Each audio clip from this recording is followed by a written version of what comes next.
Morena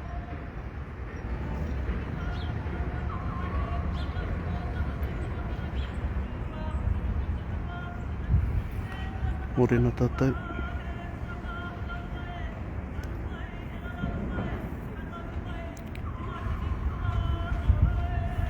Whakatauri ana te kingitanga. Ki konei ki wharepare mata i tēnei ata. Whakahaere ti ana te karakia. Whakawatea i tēnei papa.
Koe nei te karakia whakawatea i tēnei whenua.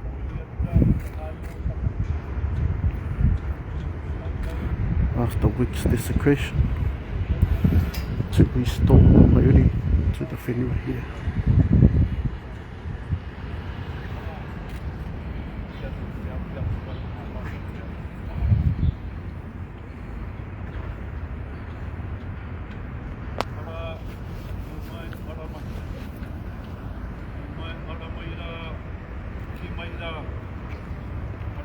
Tune in to Te Karere at 4 p.m.